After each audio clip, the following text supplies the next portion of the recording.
We good? All right. All right, it's been several weeks since we've looked at the beginning of chapter 28, so we kind of need to do a quick refresher there before we finish chapter 28 tonight. Should be a short study compared to some weeks, just the way the text falls. Let's do our review of chapter 28 thus far. Not on the notes, they're at the edge of the promised land. They're in the plains of Moab, just east of the Jordan River. Modern day Jordan, maybe as far north as part of Syria. They're waiting to go in. The local king, the Moabite king, has called in a prophet, Balaam, to curse Israel. He refused to do it because God is not going to do it. So they've got all these blessings lined up. And immediately, if you remember from chapter 27, the people rebel again. So God now goes through this process of outlining for them all these different sacrifices. That's what chapter 28 is all about. It's a bunch of different sacrifices, all meant to deal with their sin and separation from God. So far, in chapter 28, we've dealt with three kinds. We've already read about instructions about daily offerings. So to do it every day of the year, 360. Then he added a series of instructions about Sabbath offerings. So depending on how the calendar works, at least 50 Sabbaths. I guess it is possible they might run to 51 because of the way their calendar works. So we've got 360 plus another at least 50, 410 offerings. Then there were also, if you remember from several weeks ago now, monthly offerings. First of the month, dedicate the month to God. So you got 12 of those. So we're in 420 plus offerings now. All these animals, all this grain, all this wine and oil lined up. Now, moving from the regular, what later in the text you're going to see tonight calls regular offerings, we're moving to two very special ones. Now we're going to read tonight about instructions about Passover and what is known as the Feast of Weeks. So we've got all the ones they have to do regularly. These are two of the big ones. So if you're ready, let's go to the Bible, chapter 28, and we'll read verse 16 in that paragraph. Kind of set us up for the first half of our study tonight. Here God continues, this is God speaking. On the 14th day of the first month is the Lord's Passover, and on the 15th day of this month is a feast. 7 days shall unleavened bread be eaten. On the first day there shall be a holy convocation. You shall not do any ordinary work, but offer a food offering, a burnt offering to the Lord. 2 bulls from the herd, 1 ram, and 7 male lambs a year old. See that they are without blemish. Also their grain offering of fine flour mixed with oil. 3/10 of an ephah you shall offer for a bull, 2/10 for a ram, 1/10 you shall offer for each of the 7 lambs. Also 1 male goat for a sin offering to make atonement for you. You shall offer these besides the burnt offering of the morning, which is for a regular burnt offering. In the same way you shall offer daily for 7 days the food of a food offering with a pleasing aroma to the Lord. It shall be offered besides the regular burnt offering and its drink offering. And on the 7th day you shall have a holy convocation. You shall not do any ordinary work. So here we are. This is numero uno, the biggest day on the Jewish calendar. Verse 16 is talking about, of course, Passover. It's the highlight of the Jewish calendar, not to mention it's in the first month. So the entire calendar is built around this particular event. So the new year begins. You get to the middle of that month, you get to the 14th, and you celebrate Passover. Now, thinking about what's going on here, remember their calendar is not based on the sun, it's based on the moon. The first of the month, the moon has completely gone and now it's starting to wax again, to rise. And so by the middle of the month, we have a full moon. And so there's this lunar event going on, full moon, Passover. And it is, as I said, and can't reiterate it enough, the most important feast on the entire calendar. This is the big one. This is when, remember, God saved Israel in Exodus from the death of the firstborn by taking the firstborn. It's so important, in fact, maybe you don't remember this. It's been a while since we've done some of this. Regulations regarding this particular feast, Passover and what follows, are found in Exodus, Leviticus, Numbers, and Deuteronomy. Every book in the Pentateuch except Genesis outlines what they're supposed to do.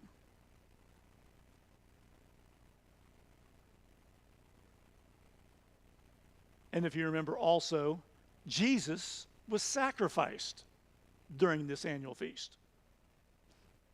Everybody had gone to Jerusalem for Passover, and Jesus is sacrificed the next day after the Passover meal during the Feast of the Weeks. So, big event. Old Testament as well as setting up the New Testament. Once you get past the one-day event of the Passover, verse 17 points out that this marks the beginning of the feast of what is called also. It's the same event, Feast of Weeks, Feast of Unleavened Bread. You're going to eat unleavened bread for a week. This begins on the 15th day of the month. So even down to what day they do it is regulated. And this feast, on top of everything else, is going to go on for 7 days. So in all, 8 days connected to this particular holiday season. And then he gives us very detailed instructions about what this is to look like and how it's to be practiced. Verse 18 starts off by pointing out that the first day, the whole first day, the 15th, is to be given over and reserved for a holy convocation.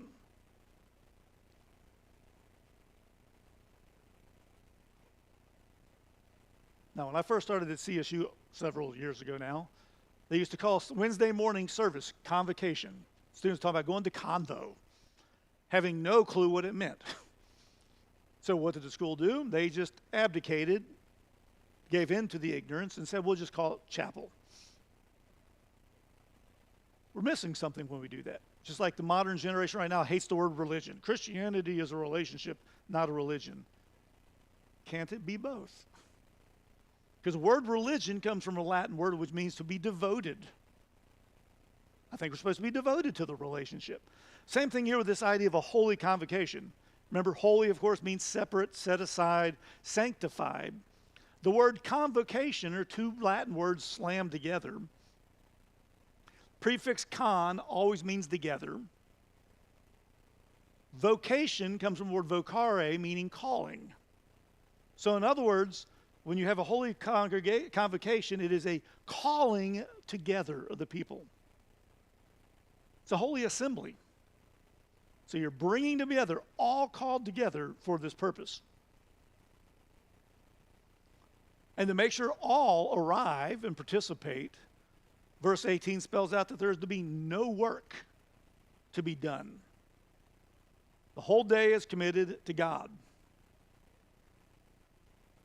In essence, what we've added here, depending on when the 15th falls, on any of the 7 days of the week except Sabbath day, any of the others, Sunday through Friday, what God has done is added a second Sabbath that particular week.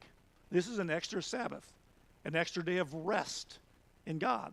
We're resting from our work. We're depending on God in his mercy in salvation. So no work. We're all to come together if we're Jewish people living in this time period. And rather than working, verse 19 says that they're to come together to make an offering to God, to respond to his gift of mercy. He saved them, now they're giving him an offering. This is their response. This is not to earn his favor, it's to acknowledge his favor. And specifically it says there in verse 19, this offering is meant to be a burnt offering, meaning it's for God only. Right? You don't put it up there and then wait the last thing and pull a piece off. Everything that's put on the altar is burned for God. And then he details for us, God does, what does he want for this particular offering? And it's a pattern we saw several weeks ago now, earlier in chapter 28. So again, if you want to do a little math, you can go back and kind of figure all this out. Here's the pattern. 2 bulls, 1 ram, and 7 male lambs to be sacrificed. We've had that before. So if this falls on a day when you're already doing that, now you got not 10 animals, 20 animals. Separate events that day, but ongoing, continuing both events. And he points out, as if it's not clear enough now in the Pentateuch, that these animals, not just the lambs, are supposed to be perfect, without blemish, giving God the best, not giving God less, not giving him leftovers. And so the number of animals piling up, so to speak. Verse 20 and 21, I kind of slammed together here, tells us about the grain. How much for each animal? A tenth for this, a tenth for that. Net result is, just to summarize it all for us, they're to give 1 ephah of grain. Each of the animals gets a tenth. Put it all together, you have 1 whole. There is something omitted here that earlier sacrifices 28 mentioned. There's no wine offering included here. Earlier offerings in chapter mention wine offerings, not included in this one. This one is different in that sense.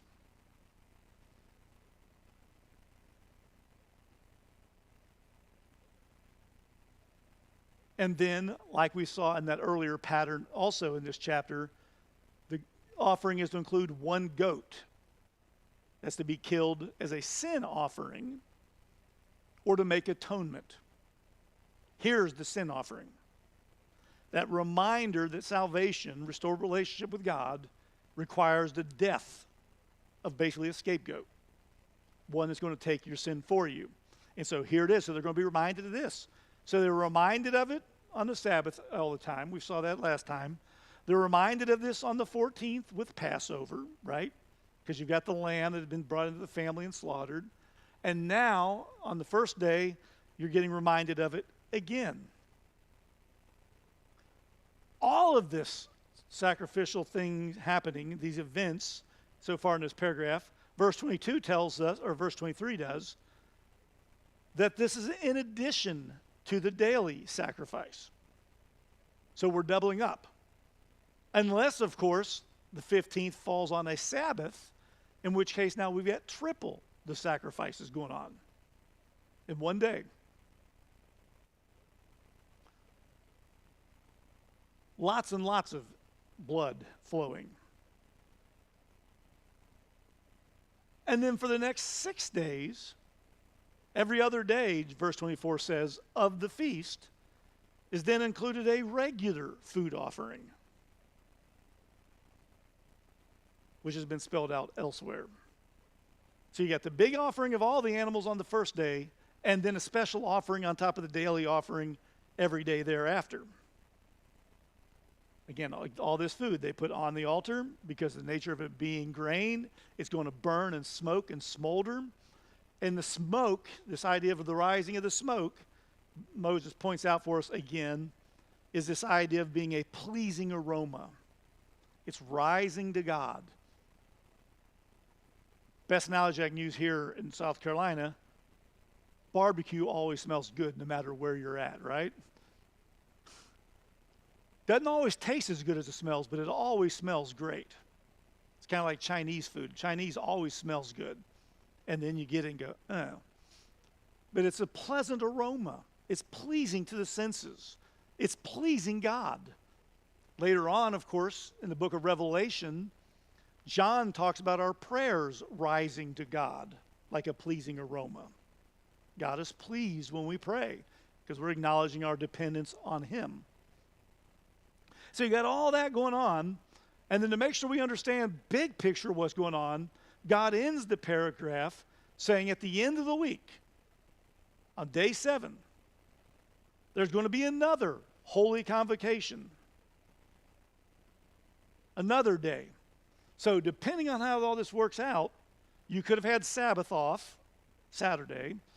If the 15th fell on Sunday, now you've had the Sunday off. and then roll around the end of the week and you get another day. So you're going to get at least 2 full Sabbaths in a week, and it may end up feeling like 3 depending on how it falls on the calendar, but you're going to get at least 2 that week of the Passover and the unleavened bread. And again, it's reiterated, in case we didn't get it the first time, that work is prohibited. No work. But this time, it highlights something a little unique. I don't know if you picked up when I read it. He makes a reference to ordinary work. No ordinary work. Which allows then for exceptions. The priests are working on the day, aren't they? You know, I had somebody years ago in one of my churches who was a hardcore Sabbatarian. We don't do anything on the Sabbath. And they equated Sunday with the Sabbath. I mean, I dated a girl in high school. Her parents didn't drive on the Sabbath. They lived close enough to church, kept as many of those Jewish rules they could. I pointed out, but you know, you're saying Christians aren't supposed to work. What about me? Well, no, you're supposed to work. Now, wait a minute. But this picture is there are exceptions, which, of course, later on in Jewish history feeds into the so-called oral law. When the question comes, what happens if my cow falls into a ditch on the Sabbath? That's an exceptional event that could impoverish my family. God allows for those kind of things. It's hinted at even here. We don't necessarily need 600 plus rules like the Pharisees later came up with, but he's already allowing for, under normal circumstances, no one's working. Today, God would say, Joey's in the hospital, doctors and nurses can work on this day. It's not ordinary, it's extraordinary. And so there are exceptions apparently already being built into the system. So we've got that system of sacrifices and that particular feast. Then we've got another one mentioned here at the end of chapter 28. So let's go back to the biblical text and let's read it all and then walk our way through that one. On the day of the first fruits, when you offer a grain offering of new grain to the Lord at your feast of weeks, you shall have a holy convocation. You shall not do any ordinary work, but offer a burnt offering with a pleasing aroma to the Lord. 2 bulls from the herd, 1 ram, 7 male lambs a year old, also their grain offering of fine flour mixed with oil, 3/10 of an ephah for each bull, 2/10 for 1 ram, and 1/10 for each of the 7 lambs, and 1 male goat to make atonement for you, besides the regular burnt offering and its grain offering. You shall offer them and their drink offering. See that they are without blemish. So here we go. Another one. Another high holy day on the annual calendar. Apart from these 2, the only other big one is the Day of Atonement, typically August, September time period. But these are 2 of the big ones. And so verse 26 gives us lots of details. This is the day of the first fruits, one thing it's known as. Or it is also the Feast of the Weeks. Same event. So it's not 2, it's either or. Feast of the Weeks happens 7 weeks after the wheat harvest, or wheat crop that is planted. So they plant, Passover, that time period, wait 7 weeks, the wheat harvest comes in. It's called the Feast of the Weeks because it is a week, 7 of weeks. It's 49 days plus 1. And so this is basically a harvest festival. They're thanking God for the harvest. So they thank God in Passover for his provision of salvation. Now they're thanking God for his continual provision, his sustenance for them. So it is a harvest festival. This is what we know in the New Testament, of course, as Pentecost. Penti meaning 5, 50 days. There's your 7 days plus 1. And when that day comes around, by the way, that highlights what's going on the day of Pentecost, the first harvest of the church, right? Jesus says, pray for workers that the harvest is plentiful. Here's your first harvest on the day of Pentecost. It's the first ingathering when God begins to separate the wheat from the chaff. But fittingly to all that is the fact that there is to be a grain offering made. A food offering, but it's grain. So we're going to honor God with the first fruits of the grain. To do this, we're going to have another holy convocation. And on this holy convocation day, no work or no ordinary work is to be done. So here we are, 7 weeks later, after Passover, nose, ready to roll. On that day, verse 27 says, another burnt offering is to be made. This time with the grain. Again, the idea is with the burnt offering, pleasing aroma that does what? This purpose is to satisfy God. And here we go again. 2 bulls, 1 ram, 7 lambs. So again, if it falls on the Sabbath day, think how many lambs and rams and such being slaughtered that day. So same kind of pattern we've seen now throughout this chapter with these big special event sacrifices beyond the normal sin sacrifices. When you gather everything together, verse 28, you have a little more than an ephah of grain. Grain for each of the animals, all gathered together. And added to it, oil, which again will help the aroma be pleasing. Think the difference between what spices you cook with or what you put in your oil when you cook.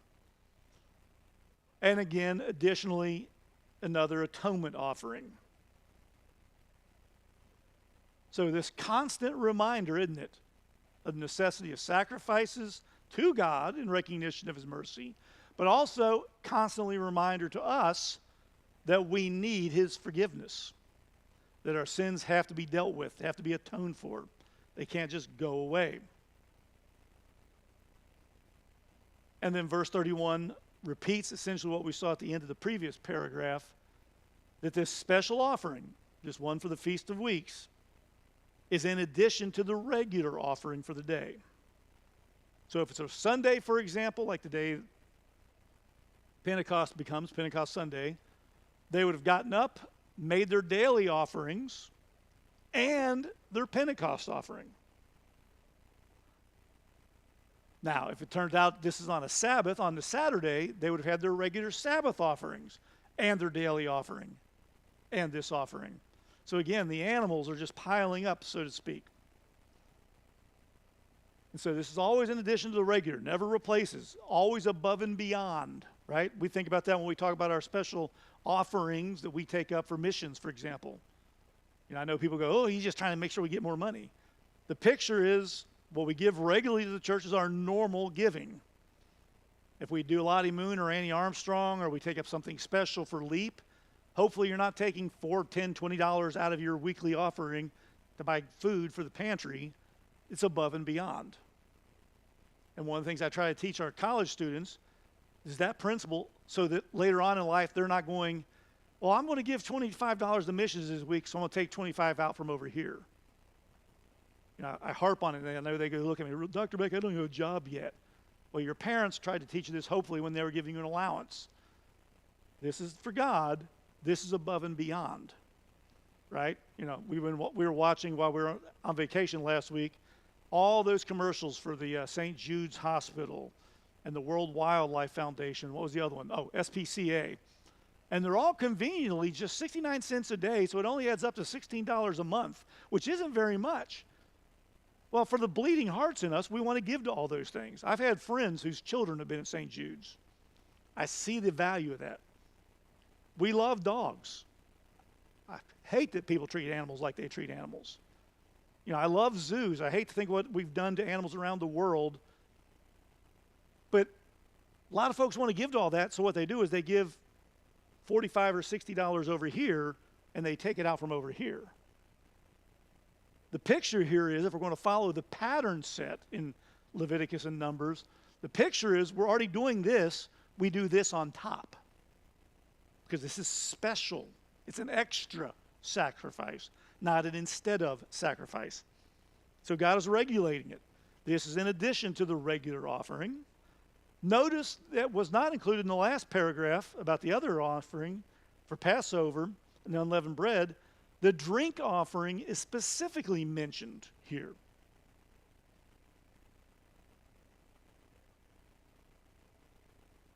And then, of course, he reiterates, as we've seen over and over now throughout this chapter, that the animals used must be without blemish. Don't give God second best.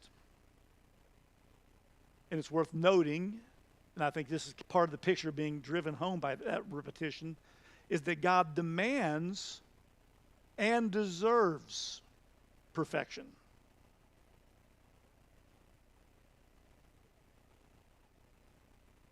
Right? We've often been told, oh, we're just making a joyful noise. Yeah, do what you can. If you can't sing, some of you can't sing a lick. I've heard you. I'm with you. But doesn't God deserve our best? I've had this discussion oftentimes over the years, how many years I've been doing ministry now. Well, we shouldn't care who wants to be on stage as long as they want to be on stage. Yes and no. I get your sentiment, but if they can't play piano, we don't put them at the piano just because they want to be there. Right? Now, maybe Chris can teach them. I've noticed this week that Christian, our intern, is trying to teach Chris how to play. He's pushed Chris off the guitar and said, you aren't very good at this, play the bass. Whatever works. The kid's working for free. Let him have his little moment. But God deserves our best, right? Not our leftovers. One of the things the Bible points out later is in Proverbs and Psalms where it asks, would you serve that to the governor? Would you serve to God? Or is that Malachi, when Malachi's ripping him? The old saying, would you kiss your mother with that mouth? Same concept. Ron, did you kiss your mother with that mouth? Okay. Vivian's giving you that look. But I think, again, it's just this constant reminder through all this section we're in the book of Numbers about worship is this idea, again, I keep using the word, that God regulates it. He tells us what he wanted. He didn't say, do something. He kind of lays it out for us in the same way the New Testament kind of lays out for us what God expects from Paul when he talks about songs and hymns. And then it should be as best as we can give. Not just, oh, I got to spare an hour this week, I'll go to church if I can. And that's one of our struggles right now at Doorway. One of our frustrations for those of us who are regular is, where's everybody else at? Some are sick. We got a lot of sick folks. Got a lot of folks who can't or don't like to drive at night. We got a lot of folks who are just doing other stuff. And I hear it all the time, well, you just don't understand. We're really busy with X. Your parents were busy with X. And your grandparents were busy with X. It's just where your priorities lie. The statistic now is, and again, it's just loose, is that for all of us in the room except for the absolute youngest, and you aren't that young compared to the ones I'm talking about, our generation, the norm was you went to church 3 times a week. Not because you had to, because you wanted to. And again, military folks, that's why I can't understand our college kids who don't want to be involved. It's like, no, you want to be involved. That's family. We got together with friends from 30 years ago last week on vacation because they are an important part of our lives in church when we live in St. Louis. But previous generation, 3 times a week, if at all possible. Current generation thinks regular church attendance is if you go at least 3 times a month. Now, part of that's the attitude. Part of that's they're overcommitted to other stuff. Part of that the church has created because we've canceled everything else. Right? There are lots of churches out there now. You can only go to church on Sunday morning because that's the only time they gather. And so we've taught them 3 out of 4 weeks. That's enough to play church softball. Remember those old days. God deserves better. Now, does he understand when somebody's, Joey's in the hospital for 2 weeks or whatever it is again this time? God knows that. But when the writer of Hebrews says, forsake not the gathering of the saints, I think that's meant to be a scolding correction to the church who does what? Who doesn't assemble. You can't be church, can't do church without being together. And so God is laying out these patterns for us as Christians in the Old Testament. And then the New Testament says, okay, now let's talk about what that looks like for us. And so principles, not necessarily hard rules. We don't make sacrifices, but the principles still apply. And certainly the expectations do. And so those are the kind of things we need to chide, correct, encourage our younger generation, or in our case, sometimes here at Doorway, our newer believers. Right? We have a number of newer believers who are in their 40s and 50s. They don't know what's going on. They've never been discipled. It's on us not to go, where were you last night? Hey, you ought to come to Wednesday nights, not because you get rewarded for it by God, but God will bless you by coming. And you may be a blessing to somebody else. And so encouraging folks to pick up these kind of patterns and follow what God seemingly, at least to me, has clearly laid out for us. Sunday, we'll be back in Romans after a little hiatus there. I hear Cameron and Noah both did well. We'll be back in Romans. We're in the second part of chapter 7. I think it's verse 7 to the end. It is, in the book of Romans, not the most difficult and confusing passage. That's reserved for chapters 9 through 11. But it's close. And there's a lot of debate on what's going on in chapter 7. I disagree with some of my professors that I had in seminary on what they think is chapter 7 doing, what I think chapter 7 is doing. The net result, I think, ends up close to being the same. But I think what Paul has for us is an encouraging word. After telling us, be sanctified, I think Paul's saying the struggle's real. And he knows it. And so if you're struggling with your faith, struggling with sanctification, struggling with removing sin in your life, or struggles, disappointment, I think Paul will have a word for us this week. So go ahead and read ahead. Be ready to come for worship on Sunday morning, and let's see what God's saying. Let's go ahead and pray. Heavenly Father, Lord, we thank you for your goodness, your mercy. Ask, Lord, your blessings on the reading of your word tonight. Help us, Lord, to pick up what it is you're trying to communicate to us, not as Gentiles, but as Christians, as those who are no longer under the law, but under the law of grace. But, Lord, help us to understand what it is those other laws were meant to communicate, to portray for us. Help us, Lord, to see them, to grapple with them if need be, and then, Lord, to grasp them, to understand them, and, Lord, apply those principles in our lives so that, Lord, that everything in our life can be a pleasing aroma to you as we respond to your mercy and grace. So for all this, we ask and pray in Jesus' name, amen.